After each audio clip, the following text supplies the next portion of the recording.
கடந்த மாதம் 27ஆம் தேதி சிவகங்கை மாவட்டம் திருபுவனம் அருகே உள்ள மடப்புரம் பத்ரகாளியம்மன் கோவிலில் அங்கே சாமி கும்பிடுவதற்காக வந்த மதுரை மாவட்டத்தைச் சேர்ந்த நிகிதா என்ற பெண்மணியும் அவருடைய தாயாரும் அங்கே வந்திருக்கிறார்கள்.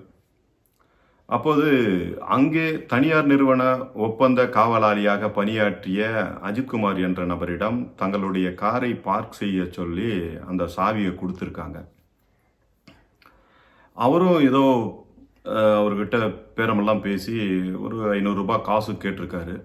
இவங்க 100 ரூபாய் ஏதோ தரதா சொல்லி அவர் காரை பார்க் பண்ணியிருக்காரு. அதற்கப்புறம் சாமி கும்பிட்டு வந்த அந்த நிகிதாவும் அவருடைய தாயாரும் கார் எடுத்துக்கிட்டு திரும்ப மதுரைக்கு போகும்போது போகிற வழியில் ஒரு 10 கிலோமீட்டரில் அவங்க அவங்களுடைய பையை செக் பண்ணும்போது ஒரு 10 சவரன் நகை இல்லை, 2200 ரூபா பணம் இல்லை அப்படின்னு அவங்களுக்கு தெரிய வருது. உடனடியாக அருகில் உள்ள ஒரு காவல் நிலையத்தில் புகார் செய்கிறாங்க. இந்த புகாரை அடுத்து சம்பந்தப்பட்ட நபர் மீது அவர்களுக்கு இருந்த சந்தேகம், அஜித்குமார் என்ற அந்த காவலாளி மீது அவர்களுக்கு இருந்த சந்தேகத்தின் பேரில் அவரை அழைச்சிட்டு போய் போலீஸார் விசாரணை பண்ணுறாங்க. தனிப்படை போலீஸார், கிரைம் டிபார்ட்மெண்ட். அப்படி விசாரணை என்கிற பெயரிலே விசாரணை பண்ணும்போது அவருடன் தொடர்பில் இருந்தவர்கள் எல்லாம் விசாரணை பண்ணிட்டு கடைசியில் இவரை மட்டும் அழைச்சிட்டு ரொம்ப அந்த கோயில் பின்புறம் உள்ள ஒரு கொட்டகையில் வைத்து இவரை அடித்து சித்திரவதை செய்து துன்புறுத்தி அங்கேயே உயிர் பிரிந்து விடுகிற அளவிற்கு இவரை ஒரு கொடூரமான தாக்குதல் நடத்தி காவல்துறை ஒரு கொடும் செயல்களில் ஈடுபட்டு இருக்கிறார்கள் என்று சொல்ல வேண்டும். அப்படியான ஒரு நிலைதான். தமிழ்நாட்டில் வாரம் ஏதோ ஒரு இஷ்யூ, இந்த மாதிரி ஒரு பெரிய பரபரப்பை உண்டாக்கக்கூடிய செயல்கள் ஏதோ ஒன்று நடந்துக்கிட்டு தான் இருக்கு. அது ஏதாவது எந்த ஒரு சம்மந்தமானமோ குற்றச் செயல்களோ இல்லை இதை கொள்ளையோ கற்பழிப்போ ஏதோ ஒரு தமிழ்நாட்டையே உழுக்கக்கூடிய அளவுக்கு ஏதோ ஒரு செய்தி வாரம் ஒரு விதமாக நடந்துக்கிட்டு இருக்குது. இது ஆட்சிகள் மாறினாலும் காட்சிகள் மாறவில்லை என்பது போல எந்த ஆட்சியை நம்ம குற்றம் சொல்வது, எல்லா நிலையிலும் இப்படி தான் இருக்குது. அரசியல் மட்டத்திலையும் ஆகட்டும், இல்லை அதிகாரிகள் மட்டத்தில் ஆகட்டும், எல்லா நிலையிலும் இப்படி தான் இருக்குது. ஒரு வழியாக அடித்து சித்திரவதை செய்து கொலை செய்த அந்த தகவல் இவர் இறந்துட்டாரு அப்படின்னு சொல்கிறாங்க அவங்க வீட்டுக்கு. அப்புறம் பதறி அடித்து போய் அவங்க வராங்க. வழக்கமாக காவல்துறை என்ன பண்ணுவாங்க, லாக்அப் டெத் நடந்து போச்சுறான்னா உடனே அவருக்கு வலிப்பு வந்துடுச்சு அப்படின்னு சொல்லுவாங்க. பல வழக்கில் அப்படி தான் சொல்லியிருக்காங்க. இவங்க அடித்து சித்திரவதை பண்ண உடனே வலிப்பு அவர் இறந்துட்டாரு அப்படிங்கிற மாதிரி தான் சொல்லுவாங்க. இந்த வழக்குலையும் அப்படி தான் சொல்லப்பட்டிருக்கு. ஆனாலும் இது பெரிய ஒரு சர்ச்சையை உண்டாக்கக்கூடிய நிலையில் இருந்ததால் அங்கே மக்கள்லாம் திரண்டு மிகப்பெரிய ஒரு எதிர்ப்பை காட்டக்கூடிய நிலையில் வந்துட்டாங்க. அஜித்குமார் மரணத்திற்கு நீதி கேட்டு போராடக்கூடிய நிலைமைக்கு அவர்கள் வந்தாங்க. ஒரு வழியாக அந்த செய்தி தமிழகம் முழுவதும் பரவுகிறது. அரசியல் மட்டத்திலும் இது பெரிய அதிர்வலையை ஏற்படுத்துகிறது. எதிர்க்கட்சிகள் எல்லாம் இதற்காக குரல் கொடுக்க துவங்கினார்கள். ஆளுங்கட்சி தரப்பு திமுக அரசும் இதற்கு என்ன செய்வது என்று யோசித்து அவங்களும் ஒரு ஐடியா பண்ணிக்கிட்டு இருக்கிறாங்க. ஒரு வழியாக தமிழக முதலமைச்சர் அந்த அஜித்குமாரின் அவங்க பெற்றோர்கள்ட்ட தொலைபேசியில் பேசி இது மாதிரி நடந்து போச்சு அப்படின்னு சொல்லிட்டு உங்களுக்கு வேண்டிய உதவிகளை செய்து கொடுப்பதா அவர் வாக்குறுதி தந்திருக்காரு. அவர் தந்தபடியே அந்த அஜித்குமாரின் தம்பிக்கு அரசு வேலை பணி நியமனம் வழங்கியிருக்காங்க. அப்புறம் நிவாரணம் ஏதோ கொடுத்துருக்கிறதாகவும் சொல்லப்பட்டது. இருந்தாலும் இதை பொறுப்பேற்க வேண்டியது அரசு தான். இந்த மாதிரி தொடர்ச்சியாக 1 2 இல்லை, தொடர்ச்சியாக இந்த மாதிரி லாக்அப் டெத்துங்கிறது நடந்துக்கிட்டே இருக்குது.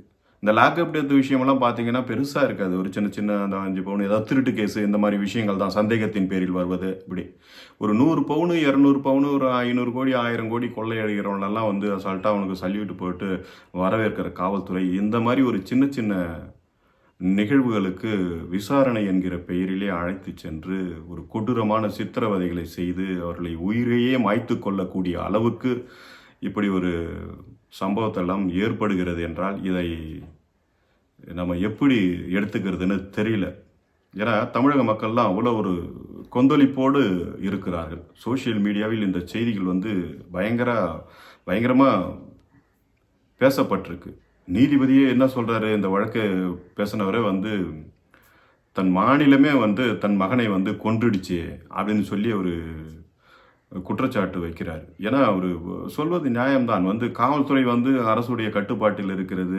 விசாரணை என்கிற பெயரில் வந்து இவ்வளோ ஒரு கொடும் சித்திரவதையை செய்து உயிரை கொள்ளக்கூடிய அளவுக்கு வந்து யார் அவர்களுக்கு துணிச்சலை கொடுக்க முடியும்?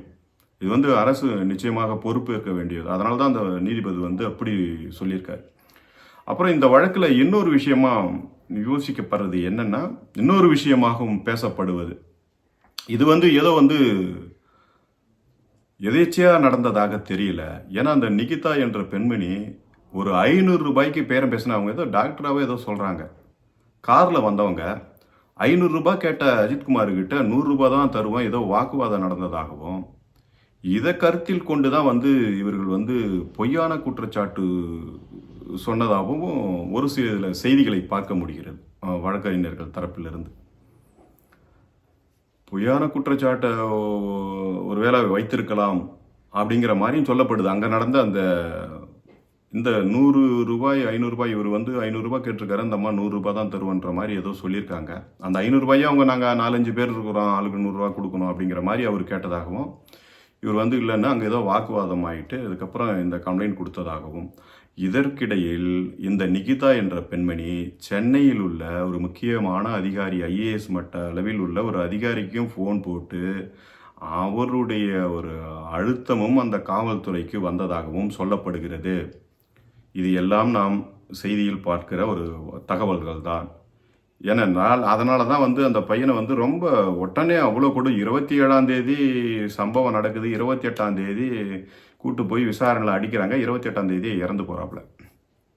அப்போ எவ்வளோ ஒரு ஒரு கொடூரமான நிகழ்வு பாருங்கள். எதெல்லாம் நம்ம வந்து சந்தேகக்கூடிய நிறைய சந்தேகங்கள் வந்து எழும்புது நமக்கு. பொதுவாக இதை வந்து அப்படி ஒரு விஷயமா பார்த்துட்டா கூட நிறைய இடங்களில் சந்தேகம் எழும்புது. ஏன்னா ஒரு உடனே அவரை விசாரித்து உடனே அந்த அளவுக்கு அடித்து அவனை துன்புறுத்த வேண்டிய அவசியம் என்ன இருக்கிறது?